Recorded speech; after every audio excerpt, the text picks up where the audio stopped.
bwe tunagenda ngenda kubeera byange ebiro bibyo.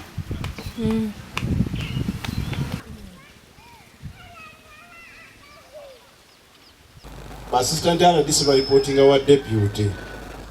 Kano tutambula ne RDC nga bwatugamba. Abantu abalala webali ne waliwo yakikiridde chairperson wa district 7 LC5 imira ko 7 bakulabe. Tulinawo wano vice chairperson we Mwami Serunjoji.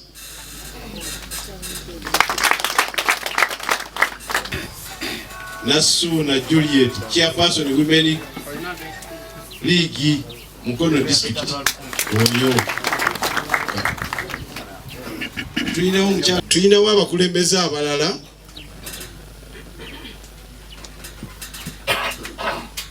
chairman we NRM wabuyokwe mumumanyi oyo njogera ntya n'okutya okumwanjula kwa RDC yali mwanjule naye azikiriza RDC kwegwatiddwako ssentebe w'eggombolola eno.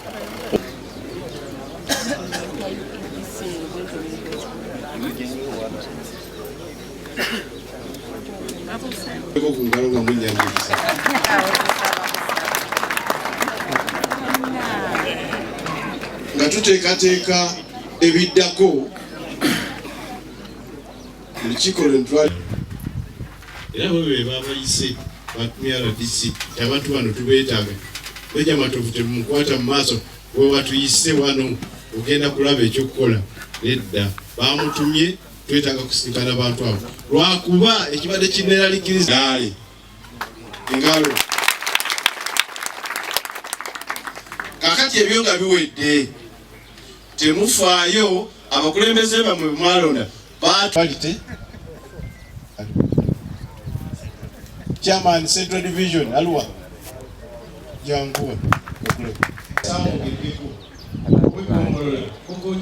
balatinga amasanyalaze n'amazzi ate nga amazzi bwe bulamu bongerako mu byenjigiriza n'eddwaliro lyaffe eriri e Makindu nalyo lyetaagamuko ku ddagala lijjatono ate nga abatuuze bangi eggolola yonna ekuŋŋaanira awo bwe batwongeramu obujjanjabi bakikola bulungi. Tulinamu amasomero ga private mwerosi yange gabeera 4 tetulina gavumenti n'erimu. Tusaba pulezidenti atuwa omukisa ogwo amasanyalaze ku masomero agamu nga kubaako erigendako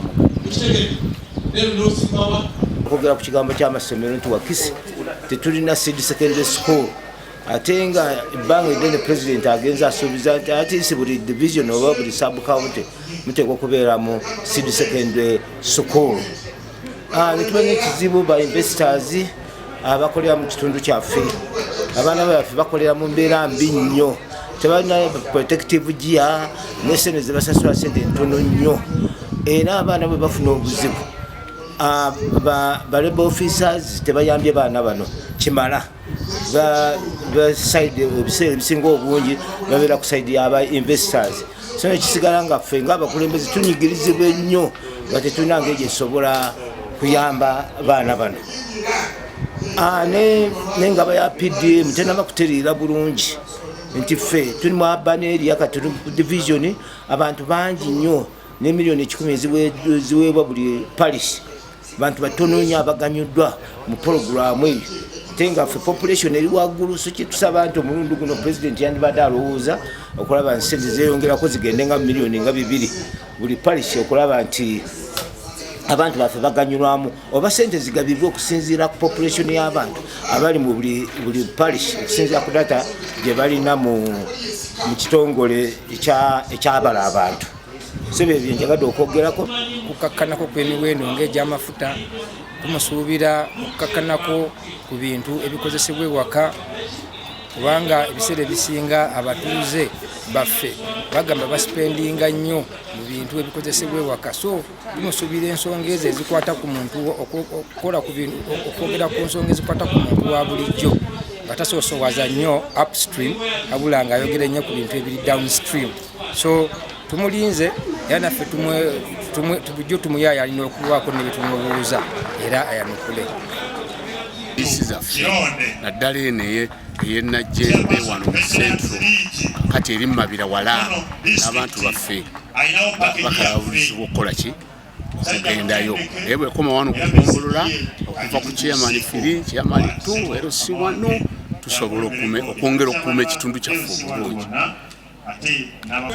Kuli ku ludda lwa manager ab'ebibira bwe batuuka mu LC zaffe tetuweebwa mukisa okukwatagana nabo kubawa information ekwatagana na kibira bo bakikola nga bwe balaba n'omuntu bamusanga n'obuku bagala okumutomeza pikipiki zaabwe oba emmotoka n'okubakuba emiggo so bandi soso kubuuza luno luku alugye lwangeri kirukalu oba lubisi tebeyambisa kwerosi kubawa amawulire bo batuisa mbuyisa maaso byekwemulugulira kwange kuba ebibira muttaka eyo esanga ng'abantu abava ewala bebajja ne babatwalako ebitundu ebyo. So njagala kusaba pulezidenti bw'aba azza ensonga eno ebituseko mu maaso ge ayongere ogya adresi nga lwakiri abantu ab'ebitundu ebitaka ga gavumenti olw'okuba nti babeera balikuumidde ebbanga ddene gavumenti webanga erigaba esooke ku bo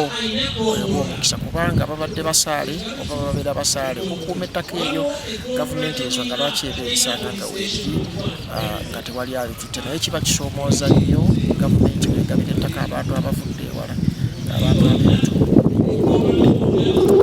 mukisa ku ludda lw'ennyanja abatuuze ono ate ng'era gweta mukono ku nnyanja Nalubaale gweta mukono yalinako districts esatu Mukono Buyukwe ne Buvuma ate nga ne Kayunga nayo bavuba.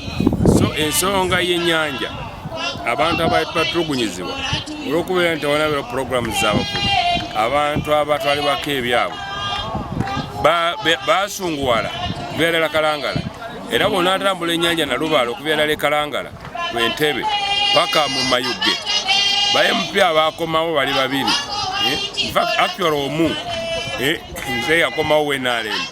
So abalala abali era baagwa ate ne wajja balala ng'emayuge. So n'ekyo obusungu obumu bwava ku nnyanja. Pulezidenti ekirungi azza byogerako gy'atambulidde kitegeeza waba badde byogererako awo tali kinyusi kyabyabuvubi wanaatuuka wano awali ekinyusi tusuubira okuva ne puroguramu enjawulo mu ngeri emu bw'onaagenda mu bitundu nga Buvuma ojja kusangayo nti twayaniza gavumenti pulojekiti y'okulima ebinazi naye omulundi guli abantu abamu basunguwala bamaze abantu kumpi 15 bamaze emyaka nga tebaliyirirwa ate ng'awamu ne bwasimba nawe ebinazi. So pulezidenti bw'aba atambula bamuwa brief nti gy'olaga ensonga eno n'eri eriyo. So tusuubira nti okujja kwe kuyinza okuyambako okwanukula ku bimu ku ebyo kuba kimanyi tutagenda bugenzi wantu bamuwa brief. So tuli beeteefuteefu kumwaniriza tukunga abantu baffe kuva mu bizinga n'ebitundu byagweta mukono ebirala nga tulowooza nti oba oli awo wanaateekawo n'enteekateeka ereeta abantu abo. Twandisabye nnyo nti pulezidenti wadde Buvuma agendayo ku PDM naye twandisabye nnyo afuneko n'abantu bafuneko omukisa pulezidenti okwogerako gye bali kuba kyasemba kubeera 2016. So zisaala z'abantu era twandisabye nnyo nti oba oli awo ekiba kisoboka kuba Buvuma pulezidenti agwayo na helikopita abanabuma bangi tebagezaako nakufuna mukisa kumuwubirako kuba kutatambula mu nguudo. Twandisabye nnyo kyo kiba kisoboka pulezidenti yandinnyeko ku feri n'abeera okwo n'abatuuze nabo ne bafuna ku ssanyu tibali ku feri ne pulezidenti ate n'alaba ne ku feri eyo gye yagulira Bannabuvuma. Otherwise tuli beeteefuteefu kwaniriza pulezidenti w'eggwanga. Buyikwe mu Sezibwa region nze amannya bampita Majezi Jafar nga nze regional police commander w'ebbendera eriyitibwa Sezibwa region. Sezibwa region erimu district 3 Kayunga, Buyikwe ne Buvuma then ne division ey'Enjeru. Kati ffe ng'abatwala ebyokwerinda twagezezzaako nnyo okulaba nti tuteekamu nnyo amaanyi na most especially nga tweyambisa enkola omukulu w'eggwanga gye yatuwa eya sub county policing model nti buli gombolola eriko police station eyemalirira eriko buli kimu esobola okwandolinga emisango gyonna.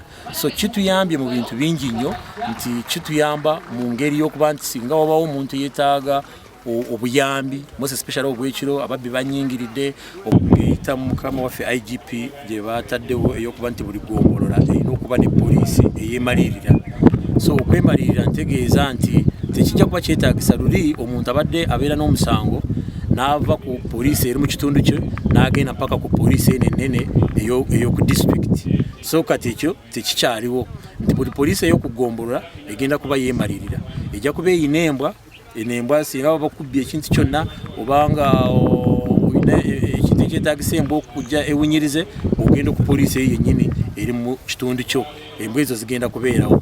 Then buli poliisi eyo bagenda kugiwa ezimu bamaze dde okuziwa pikipiki 5 nga buli sub county police station erina okuba ne pikipiki ezeemalirira.